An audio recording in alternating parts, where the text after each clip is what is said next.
and sometimes deadly medical procedures. If you suspect that there are natural nutritional roads to your health and vitality and well-being, and to addressing your health challenges, whatever they may be, but you don't know where to begin, you have come to the right place. As you listen to The Bright Side every day, you are more and more in control of your body, you are more and more knowledgeable, and you know you can overcome any health challenge. That is why we are here every day on The Bright Side, helping clear up the sometimes confusing world of nutrition and nutritional supplementation. Over the last 33 years of practicing pharmacy, I've seen drug-free recoveries from diabetes, hypertension, obesity, skin diseases like psoriasis, eczema, rosacea, acne, digestive ailments, autoimmune issues of all kinds, recoveries that by the standards of modern medicine can only be called a miracle, but what is in the world of the body, what is in the world of biology, standard operating procedure.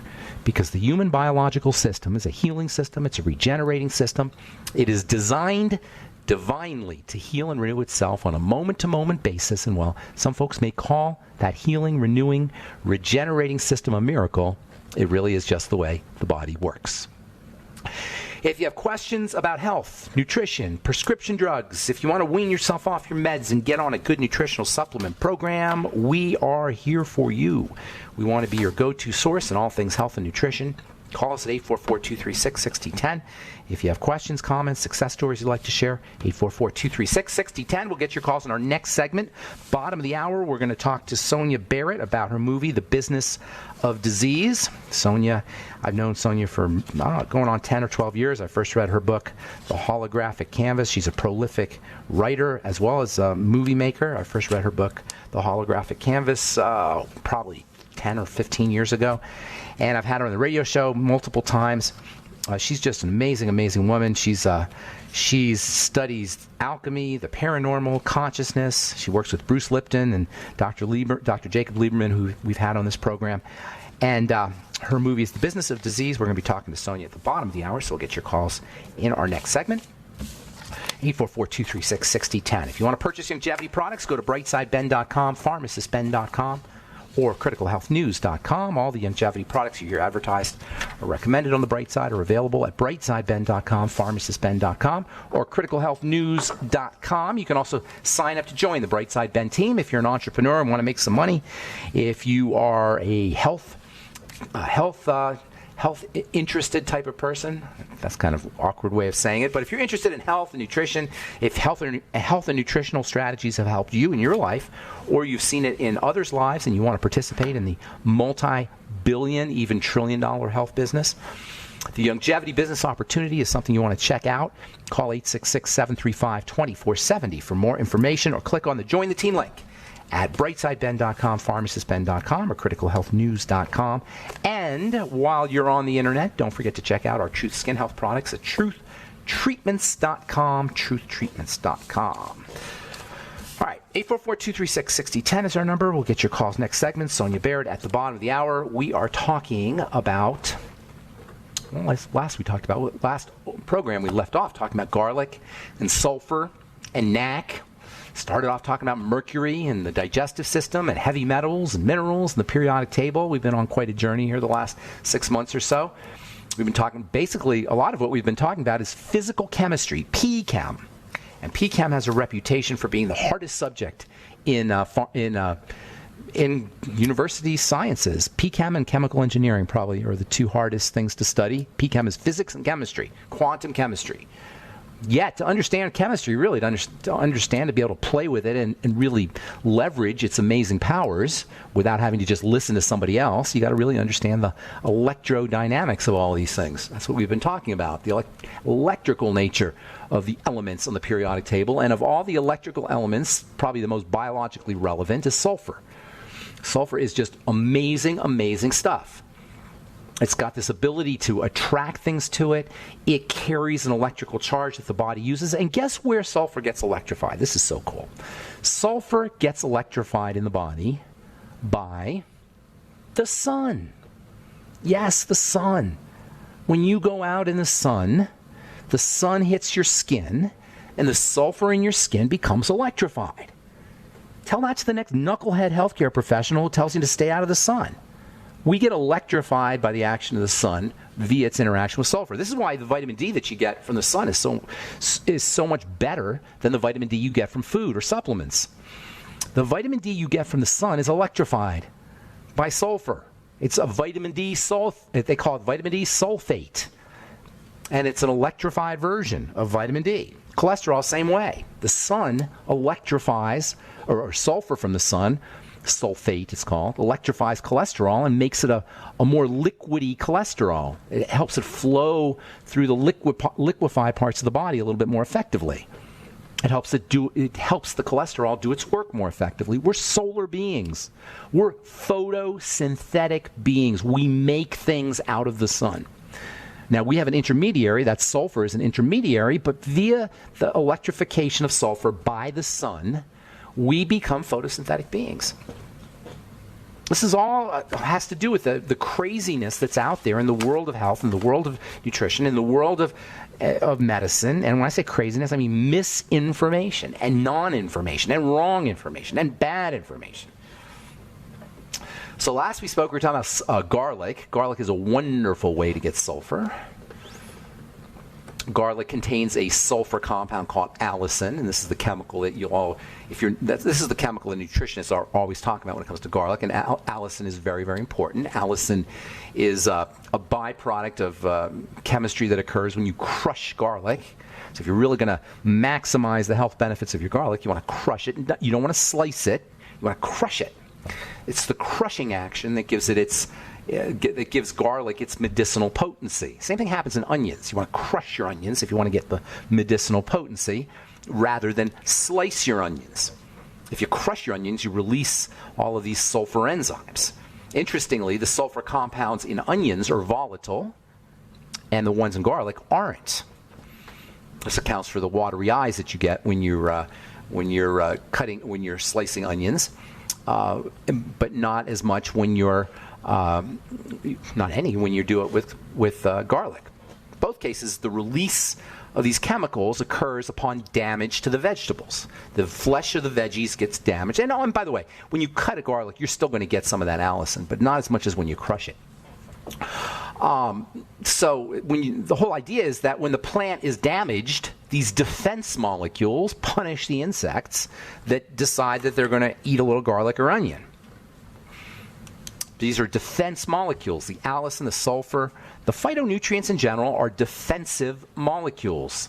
And we can get the advantage of these defensive molecules. And you say, well, why is it that these defensive molecules, which are technically poisons, why is it that they're so good for us? Well, in order to understand why the poison in vegetables is good for us, you got to understand hormesis. Hormesis, Hormesis, is a biological concept, a biochemical or biological concept that says a little tiny bit of a poison stimulates your body to make anti-poison. It's the logic behind using venom. It's the logic behind homeopathy.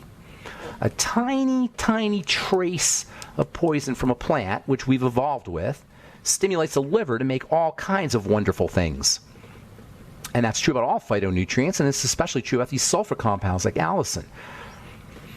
It turns out that allicin and these sulfur compounds that are electrical have an ability to open up the outside part of a cell. The outside part of a cell is called a membrane, fatty membranes.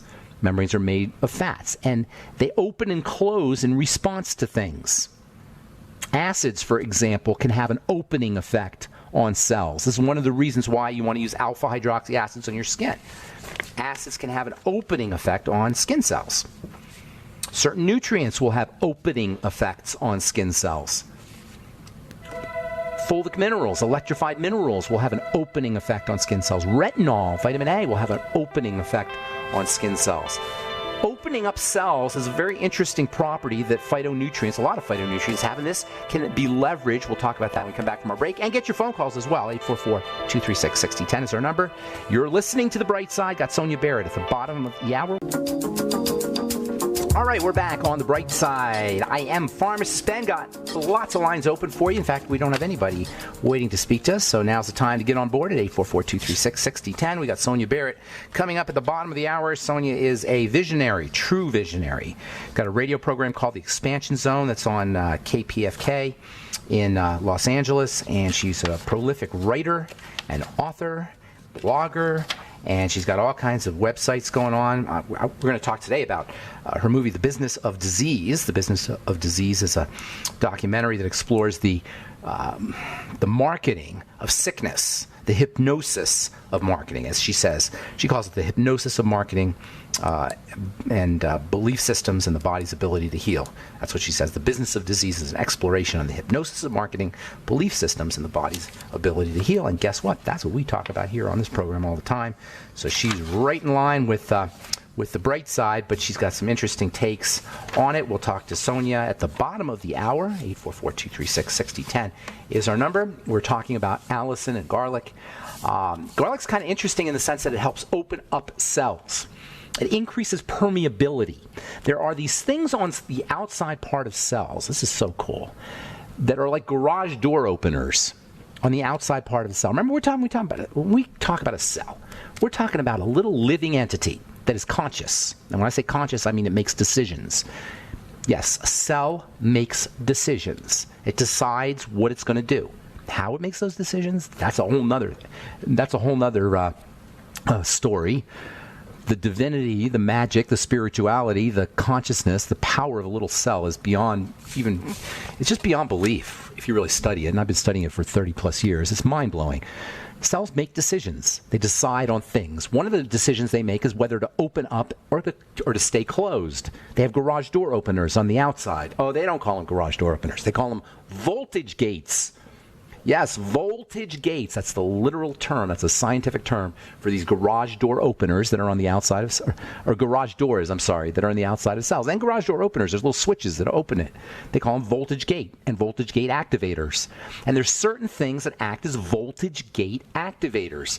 And the garage door opens up and the payload goes into the cell. This is how cells get fed. And there's certain things that do that. And by understanding the voltage gate activators, you can really make some really good products. You can make some great skincare products. I've been using voltage gate activators since I started creating skincare products. That's a little secret. I don't tell anybody. Well, I'm starting to tell people because now we're starting to know more and more, and crazy ideas don't sound so crazy anymore as we explore biochemistry and biology and get really into the weeds with our ability to detect things. So I've been talking lately about voltage gates. Voltage gate activators in skincare products. Alpha hydroxy acids work. Alpha hydroxy acids, for you guys who don't know, are things like glycolic acid, lactic acid, malic acid. These alpha hydroxy acids open up voltage gates, and they deliver their payload, which in the case of acids is protons, which activate the cells. This is why alpha hydroxy acids are so good for your skin. Citric acid from oranges, malic acid from apples, glycolic acid from products, lactic acid from products. Use our Truth AHA mineral hydrator. If you use our Truth AHA mineral hydrator, you get the protons from the acid, which act as voltage gate or garage door openers. The protons go into the cell. Protons are pieces of acid. Pieces of acid activate the cell. But they don't provide energy. The energy comes from electrons. The little pieces of electricity, which come in minerals. You always want to follow your stimulators, your acids on the skin, with electrons. All of these have to do with the voltage gates. Sulfur opens up voltage gates. Sulfur from allicin in your garlic opens up voltage gates. And guess what? That means garlic is a great bioenhancer. All right.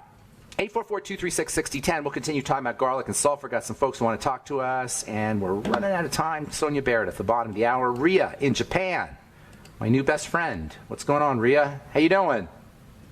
Do I have Ria? Hi, Pharmacist Ben. Hi, Ria. We're becoming all buddy-buddy. I like that. That's awesome. I have a friend in Japan. Thank you for everything you do. I'm learning so much from you.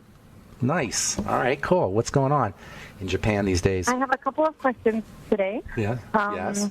First of all, I need to know what's the difference between an acne and a rash. Yeah, that's a great question. Acne is a generic word, somewhat meaningless, that refers to the specificity of rashes. Rashes is a literal word.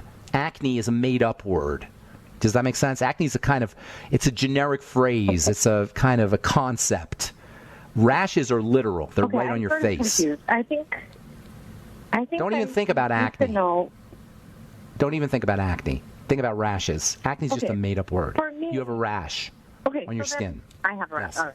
Yes. And the other thing I wanted to ask was, I think I might be reacting to vitamin B, and I know that you. No, you keep coming up with so these that crazy we cannot ideas, be Rhea. allergic to Listen, Rhea. You're not reacting to meat. You're not reacting to vitamin B. You're very cute, though. I can't figure it out. You're very cute. I see you working here. You're allergic. You're not allergic, but you're reacting to something you love a lot, not B vitamins. You're reacting to something that you love a lot. You're eating a lot of. You're eating a lot Can of we it. ever have too much vitamin B, though, like in supplements? You can get a rash. You can get a redness from niacin. That's about it. I don't want to say rash. You may get little bumps, but they go away. The B vitamins are water soluble. Water soluble stuff is flushed through. So you're really not going to have a sustained reaction from B vitamins. You may get an immediate rash from niacin. That's about the only thing. And then it goes away. Well, It's something you're eating, or it could be something. It could be a way that you're processing something you're eating. So it may be that you can still eat that food, but you got to use digestive enzymes. I don't know what it is. It's hard to say. Assessing the reaction between food and your body is the hardest thing we have to do when it comes to figuring out our health. It's very tricky, but you have to do it. And that's why I always say to fast first, because it makes it easier. I know it's very hard to do, but if you want to truly control your life and control your body and control the state of your health, it's a must. It's not an option if you're sick in any way, shape, or form, because the blood carries toxins as well as nutrients, and once it gets contaminated through the digestive system, is how it gets contaminated, you're off to the races. You can't stop it after that. You've got to stop it before it gets into the blood. Once it's in the blood, you're going to deal with a reaction. It's a reaction. That means there's an action. You can't stop the reaction. You have to stop the action. Does that make sense? You can't stop the reaction unless you stop the action. Okay? So I'm back on the hunt again. Back on the hunt, my dear, but you're going to be so happy when you find it. You'll feel so liberated. I want to get one more call in. Thanks so much for calling, Rhea. I appreciate it. Have a beautiful day in Japan. Kendrick, what's going on, my friend? Kendrick? How are you? How you doing? I can always count on you to say something very clever and insightful and spark and stimulate my mind. So what's going on? I'm happy to talk to you.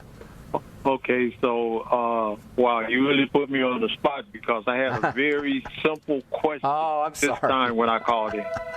Well, quickly. I wanted to ask you, how do you suggest that we crush onion? With a knife. You press. You press it, or you can get a little hammer and put the onion in a plastic bag. I got to go, Kendrick. Call me back tomorrow with that. I'm Pharmacist Ben. You're listening to The Bright Side. Sonya Barrett is coming up right after this. Don't go away.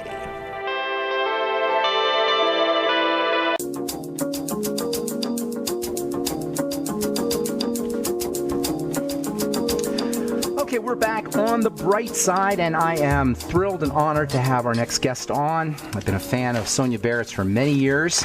First read her book, The Holographic Canvas, probably, 15 years ago or so, and since then, I've just been following her. She's got, it's not that difficult to follow her. She's got all kinds of things on the internet. She is a prolific writer, a visionary, beautiful human being, and she is the producer of a movie called The Business of Disease, which we are going to talk about for the next half hour. Please welcome to The Bright Side, Sonya Barrett. Hey, Sonya. Sonya. Having me on, and thank you for all that you've just said. I wasn't sure if I was on the right. No. You're being so humble, but you know that's not true. You are epic and galactic, and your work is so important, so important, Sonya. I mean, you are raising the frequency, and that's really what it's all about. You're raising the frequency of the planet with every word you type out and everything you say. I mean, you've got so much stuff you're doing, Sonya. You can't just be doing it just for fun and games, and you can't just be doing it for the money, because your work is too important. I mean, it really is important stuff, and I don't say that lightly. Yeah. So, and that's where the business. I enjoy what I'm doing. I enjoy sharing my own expansion. Is the truth of it. As I stretch my mind and dig into more, I share it. That's beautifully said. I love how you gamify life too. I love how you look at life like a play. and like game. I mean, we're talking about the business of disease, and a lot of dis-ease is not seeing life as play because it's dis-ease. You're out of ease, right? Absolutely, absolutely. We become very invested in the character. I always say in the roles that we play, and most people don't really see it that way, or they just don't know because they're so programmed to really summarize the totality of who they are with this identity that has really been sort of created for us since we were children, and then social identity and so on.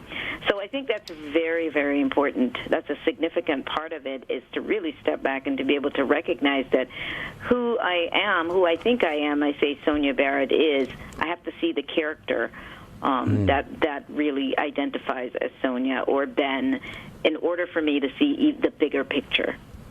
You know, it's interesting you say that because identity is like when you actually make yourself the same as. So you like become your role. You make this you thing, whatever that is, that's the really deeper question is what is this you thing? Somehow makes itself identical with the role. It identifies. Mm-hmm. It's like it's a case of mistaken identity, I always think of. I would love that phrase. It's a case of mistaken identity, right? Yeah. But maybe there's a purpose to really maybe we can't be in the role to the extent we need to be if we're somehow detached from it, do you think? You know what I'm saying? Like if we don't immerse ourselves totally... Absolutely. It's like the actor playing a role to really believe and it. Forgetting that he or she is really just acting, and then takes on the totality of that character and really just begins to live from the point of view of that character. Pretty soon you get lost in it.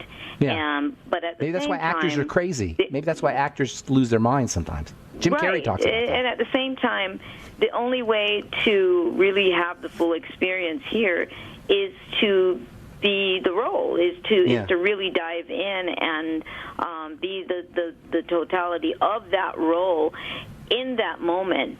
But at the same time, learning that, understanding that that's what it is. I'm on stage right now. I'm performing, and this is where meditation and all of those kinds of tools come in, because it is that moment when I like to say, leave the stage. And that's really what those kinds of practices are really for, is the opportunity for us to leave the stage. And when we talk about getting centered, that's really what we're talking about. When we talk about being in the now, all of those things, it's bringing ourselves to that space where we're not our characters. We're in a much different centered space, and so it becomes objective and not this polarized experience, because that's what the character experience is. It's always a polarized experience, meaning that it's good or bad, it's black or white, it's positive, it's negative, and it's this always constant judging. swing. Yeah, we're always judging, interpreting the environment. Is this good or is this bad? Is it pleasure or is it pain? And it's part of our heritage as human beings. We're like the descendants of brains that thought that way. Right. Well, it's survival. I mean, survival, it's this constant assessing of the environment to protect oneself and to be on guard. And because of that, we live a life of being constantly on guard. And if it's not on guard for physical danger, it's on guard for protecting ourselves, our emotions, our that part of us, making sure that nobody's saying anything about us. We're concerned how we look or how we appear to other people. Do they like us? Do I have value? So that's survival too. So we're constantly running these survival programs, which wear us out, yes, and they do work our adrenals. They do take you down, and these are things that we don't hear about enough for people to begin to be more educated about their bodies, to be able to identify when they're living from that space. So is disease in your opinion, an inevitable result of this identification of the character? Is it always, if you're in the character, is disease inevitable? I think it is, but it depends on the roles that we're playing. It depends on the role of the character. I mean, let's put it this way. The character that maybe, say, somebody else is playing is like constant victimization. They're always a victim. And they find themselves in situations where that keeps supporting that idea of being a victim. So therefore, the inside, what's going on in the body, that person could stay in a constant where their heart is constantly racing, or they're in this emotionally draining space all the time. That can lead to a road of dis-ease, because that's mental dis-ease, which then can lead to physical dis-ease. So it depends on the role we're playing, and also what the propensity is in the body, that person's body, for a particular illness that may have come through the genetic history. Or the environmental history of family lifestyle. So it's all of those factors, but everything can be avoided, but we just need to understand, how we wake the sleeping giant, how we wake something that's been sitting that would only come up if we're traumatized or if we're in constant stress and shock. So do you believe that these physical manifestations of dis-ease can be addressed in a non-physical manner, or do you have to address the physical symptoms physically? I think, in many situations it may require both. One is because of how our minds are wired. We're very wired to externalizing, so we somehow feel better when there's something from the outside, whether it's something that we have to take, because that's what we believe in, something from outside. We're less familiar with in the internal healing process or internal potential for healing ourselves. Hey, Sonya, we got that's the music. We got to take a break. We'll be back right after this. I want to jump into the actual business, the marketing culture, as one of your guests on the movie talked about, the marketing culture that is associated with the disease, with our disease business. I'm Pharmacist Ben. You're listening to The Bright Side. View.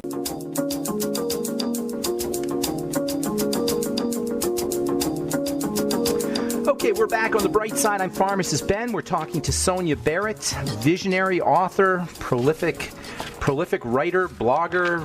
She's got all kinds of webinars, all kinds of stuff. Go to sonyabarrett.com for a website. Actually, therealsonyabarrett.com. Sorry about that, Sonya. Therealsonyabarrett.com. Sonya, you've got this really interesting quote in the movie, The Business of Disease. I'm just going to read it real quick. Quote, "Through the intense marketing of disease and pharmaceuticals, people are driven to desperation through fear and forced to continue turning to the very system responsible for the spreading of beliefs, disinformation, disease-related products, and toxic environmental conditions," unquote. There's this kind of nefarious aspect to the business of disease where people are manipulated to do things that are not in their best interest. Can you speak to that a little bit, this whole idea of the marketing of disease and its impact on human beings in general, on humanity in general? Well, I guess, wow, that's so many different angles with that. One, we're bombarded by billboards and advertising, television, just everywhere. And then I like to remind people that reality is really sold to them. So ideas and concepts are sold to human beings about how to interpret reality, and that sold or inoculated, sold or injected. Are we injected with it, or are we sold? I mean, selling implies you have a decision to make, or is it that we're injected with it? We're sort of, our minds are injected with it from the very beginning. I mean, because it's one generation to the next. So it's, your family, you're raised by your parents, and they do the best that they can, but they're also, I always like to say, infected as well. Infected, yeah. With the same kind of information. So we just keep passing it on. There are moments where, for example, yourself, we're more awake. We began to ask questions. I ask questions. You ask questions. Other people, some of your listeners do. But at the same time, they're still bombarded by the kind of information that does inflict fear. And for those people who really have not stepped outside of the box, and they're still in the box, yes, they go to the very system that has planted a lot of the beliefs and the stress and all of that. They go back to them for help. And then yet they end up coming back with solutions that just compounds the problem. Well, so this is what we are dealing with, and so people need to understand that. A very simple one. Everybody knows this. The commercials. We always talk about the side effects, but yet we can't understand who's taking those things. But we have to remember that not everybody's hearing completely what you're hearing. If somebody, say, for example, is a hypochondriac, or somebody, let's go with a hypochondriac, and then suddenly, they have all these symptoms. All they're hearing is the symptoms. They can relate to that, and that thing is a potential solution, and then they ask your doctor if it's right for you. All the other side effects don't really come into play. You see what I mean? They look happy. They're climbing mountains while they're taking their statin drugs and their COPD medication, and they're jumping out of an airplane, and they're happy, and they're happy. They're running through the forest. They're playing music. You're cutting their lawn. They're going out partying. They're cutting their lawn. That's great. I like the lawn is always green. It's beautiful. It's like suburbia. It's awesome. I know. I laugh when you say side effects. I'm a pharmacist, and I think side effects is just the word makes it sound like it's an oopsie. Like it's an accident. Mm-hmm. It's a side effect. It's just a little thing. No, it's don't worry about it. It's how the thing works. You're gonna have anal leakage. There's no guarantee. It's just gonna happen. But you're gonna feel happy. You're gonna be happy because your cholesterol's down. So did I hear you say consensus reality is an infection? It is. We're. I always say we're infected. That's pretty good. I like that. We spread that infection on. Yes. As a matter of fact, it's a requiment. Right, but you can be inoculated with this. You can be inoculated. There's ways that you can be inoculated, and that's the good news. Yes, it is an infection, and it's passed on to us. But we can be inoculated through critical thinking. Yes, do you agree with that? Oh, absolutely. The moment that we begin to allow ourselves, because I'm using that word because it's very important. The moment that we allow ourselves to ask questions that are maybe not considered the norm or acceptable in one's environment or among your peers or among your family, you don't ask those questions. But the moment you begin to ask is the very beginning of your body, your cells hearing this questioning. And people need to really understand this. Your cells, every part of you is hearing every thought, everything that you're saying, and it's taking its cues from you. That's great. You, the you that is the owner of the vehicle. And so everything you're thinking and saying and believing is being heard. So the minute you start questioning something, your body is now ready for the next phase. Oh, so does that mean that we're going to check into this? Oh, is there a possibility we're realizing that this can be changed? It's all of that. It's giving yourself permission to do that. And it can start with just that simple thing. It's stepping outside your box of predictabilities and comfortabilities and what's considered the norm and acceptable beliefs.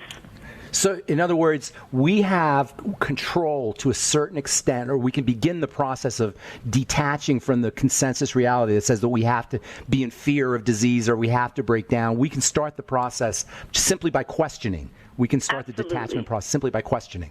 Simply by questioning, and that's what it's about. But if we don't question and we're just living the protocols, I like to call them, we're just living the accepted protocols of reality, then that's all we're doing. We're just living. This is what you do automatically. The robotic self is, just in effect. But the minute you start asking questions, and this is how human beings have been moving through life and evolving, well, believe it or not, but this is what's happened because we adapt to change. We adapt. It's the only reason why human beings are still on the planet. Somehow, with everything that happens, humans adapt, and so they're able to continue to remain here regardless of some of the conditions that have occurred. But that's because we started to say, either what if or ask questions or if only I had longer legs to run from these, lions and tigers and bears or whatever. And ultimately over time, human beings, their legs grow longer, or groups on the planet where they've gone through a period of famine, and the brain gets the message that perhaps the body needs to be made a bit smaller now. So suddenly they're a shorter tribe of people as far as for food intake, for survival. So it's amazing in terms of what human beings actually do anyway. But now we need to consciously make these changes, send messages on a conscious level of what we actually would like to have occur. But this is something we've been doing all along. We are regulating our reality. People just don't realize that. Every step of the way, human beings have been regulating themselves. And what is the key thing here that human beings want to do? Survive. That is our core thing, is to survive. So we find a way through all kinds of catastrophes on the planet. There's always a group, a small group, if nothing else, that found a way to survive. Whether they go into caves or wherever they go, we will find a way to survive. That's what we do. What about the notion that a body at rest tends to stay at rest? This notion of inertia. We are a certain way. What can people do to create a change so that they can turn the thing around, so that they don't stay going in the same direction? Is there one thing people could do, especially if they're sick, especially if they're dealing with some kind of illness or health challenge? Okay, and I know when you're dealing with illness, health challenges, it's a tough one, because sometimes you feel all is lost. But I think it's to just stop and go, okay, when did this begin? Sometimes we just have to go back there and say, when did this begin? Sometimes it's just to look at what the conditions were in one's life when it started. I'm not saying you have to do this big thing on it, but sometimes it just requires that, to observe the stress, the unhappiness, the conditions that, the suppressed feelings, the I don't express myself enough. All of those things just need to be seen, to be understood, and sometimes it's just a matter of taking ownership, going, oh my gosh, I never noticed that before. I see exactly when these headaches started. I see what was going on. Okay, what was I feeling? Becoming and then maybe assessing that moment. And we can just start making little changes there. What am I taking right now? Are there other things maybe that I could take in substitution of this? Sonya, you said so much wonderful things, but we're just out of time. TheRealSonyaBarrett.com. Please check it out. It's an awesome website. And Sonya Barrett, you're an incredible woman. Thanks for being on The Bright Side. Thank you so much for having me. Thanks to your audience as well. Okay, bye-bye.